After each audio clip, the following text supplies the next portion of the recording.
Hi, everybody. We're starting this week's Torah portion of Acharei-Kedoshim, and the talk I'm going to share is from the portion of Kedoshim, and it's based on the Rebbe's talk from Lekutei Sichot, Volume 17, the second talk. In this week's portion, on chapter 19, verse 18, there is a verse that appears that's quite famous. Many people who pray every morning say it in the morning prayer, and it's a famous song in Israel. Ve'ahavta l'reacha kamocha. Love your fellow man as yourself. This is a commandment, one of the 613 commandments, and it appears in chapter 19, verse 18 in this week. So being that people are familiar with this verse, I want to delve in a little bit deeper to have a much deeper Kabbalistic understanding to this verse. Rashi, on the verse, Ve'ahavta l'reacha kamocha, love your fellow as yourself, comments that Rabbi Akiva says, Ze klal gadol b'Torah. It is a major precept in the entire Torah. Meaning, on a simple explanation, the Torah has many commandments.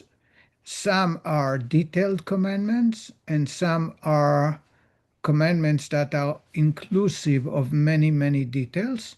And this one is Klal Gadol, a major precept that has many details, many parts to it in the Torah. The Rebbe is asking two questions. First question that I was asking, what bothered Rashi? Rashi comes to explain something that is hard to, when we read the text, we don't understand. Rashi will come and explain. There's nothing that Rashi adds to the text.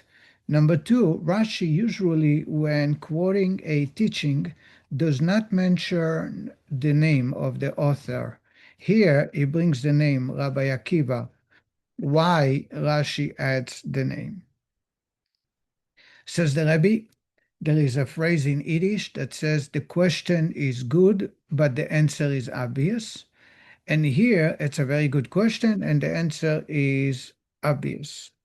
The question, the Rebbe says, when we read the commandment, Ve'ahavta l'reacha kamocha, love your fellow as yourself, is a commandment by God that applies to every human being, a big question arises. And that is, why do we need to have commandments against stealing, cheating, lying? After all, if I have a commandment to love my friend or my fellow as myself, that is including anything that I don't like to be done to me. If I don't want to get harmed, I don't want to harm others. So therefore, the Torah does not have to tell us, don't cheat in business. The Torah does not have to teach us, don't steal. The Torah don't have to tell us, don't take revenge. The Torah don't have to tell us, don't place a stumbling block before a blind person. Obviously, that's not something I want to be done to me. So I should not do unto others. And that's the problem Rashi is trying to address. Says the Rebbe, Rashi's addressing this question is by saying that this mitzvah is klal gadol, is a major precept that includes many details. And what are the details? The details you'll find everywhere in the Torah. In every book of the 5 books of Moses, there appears commandments that are, as we call, in the category of man to man. How to treat a fellow human being, what not to do, how not to hurt or take something that belongs to someone else. And they all are details of this general rule of love your fellow as yourself. How do you express your love for a fellow as yourself? By speaking kindly, by not taking revenge, by not robbing them, by not stealing, by keeping your words, by dealing in business with honesty, etc. But, says the Rebbe, the question that comes is, if it is a general rule, why the details do not appear right next to it. Usually, when God gives us a big mitzvah that is inclusive of many other commandments, the details appear right next to it. Here, the details appear all over the Torah, at the Ten Commandments, in the book of Exodus, in the book of Leviticus, Numbers, and Deuteronomy. Why are they spread and not next to each other? Says the Rebbe, that's why Rabbi Akiva says it's not just a general rule, but a large, זה כלל גדול בתורה, גדול, big. In other words, it covers the entire Torah.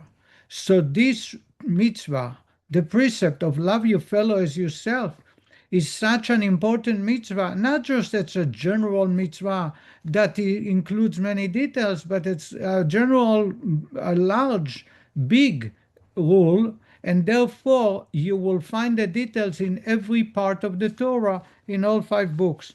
That's not even talking about what Hillel says. Hillel told someone who wanted to convert that if he do not do unto others what he don't like to be done to himself, is the entire Torah. So according to Hillel, everything is included in this mitzvah. But Rashi chose Rabbi Akiva, and we're not going to talk about the difference between Hillel's expression and Rabbi Akiva. That's for another time. The next question that the Rebbe says we can find an answer for is, how are you able to command someone to express feeling, emotions? I can command you to refrain from igniting fire on Shabbat. I can command you to refrain from eating not kosher. I can command you to give tzedakah, not to steal, not to cheat. But to love is an emotion. It's an expression of the heart. You can't force someone. You cannot tell someone, you have to love me. How can God command us to love a fellow as myself? And how much more so when it says like ourselves? That's what Rashi wants to explain. You know how you fulfill the mitzvah? זה כלל גדול בתורה. It's a general rule that includes many details of actions. When you speak respectfully, when you don't cheat in business, when you help the poor, when you do to others exactly what you want to be done to yourself, and you refrain from hurting others because you don't want to get hurt in a similar way, that's how you fulfill the mitzvah of ve'ahavta l'reacha kamocha, love your fellow as your friend. Says the Rebbe, there is now we can understand why Rabbi Akiva name appears, because there could be another question. If love your fellow as yourself is such an important precept that not only has many details, but the details are everywhere in the Torah, and every part of the Torah includes details of that mitzvah, why did it not appear right at the outset, right at the start, at the Ten Commandments? Why does it not appear at the start of the 5 books of Moses? And if the first part is before God gave us the Torah, right after the Ten Commandments. Says the Rebbe, that's why Rashi bothered to give us the name of the author. There is a debate in the Gemara between Rabbi Akiva and Rabbi Ishmael. How did God give the Torah to the Jewish people in the desert? Did he give all of them on Mount Sinai? Or at the time all 613 were given? Or as the time went by and as it is recorded in the Torah, that's how it was given. That's the opinion of Rabbi Ishmael. Rabbi Akiva says that the entire Torah was given to Jewish people at Mount Sinai. Everything we read later is a repeat of the commandments that were already given, but Moshe was told to remind them. So as we read in this week and next week and the following week, it's not the first time, according to Rabbi Akiva, it's not the first time the Jewish people hear that, but it's the second time. They heard all of the 610 commandments at Mount Sinai when Moshe came down 40 days after he received the Torah, the second time after Yom Kippur. Therefore, there is no question about the position where this mitzvah appear, because the fact that we read it in this week's Torah portion, which seemingly is many years after the Torah was given, is not an indication that that's when it was given. It was given, according to Rabbi Akiva, at the time of the Torah was given, right after Moshe came down from Mount Sinai. That's why Rabbi Akiva has being mentioned by name. One more point, for many other points the Rebbe points out, is the Rebbe points out that in this week's Torah portion, many commandments, God gives us a commandment and says, fear you God. Ve'yareta me'elokecha ani Hashem. Fear God, your Lord.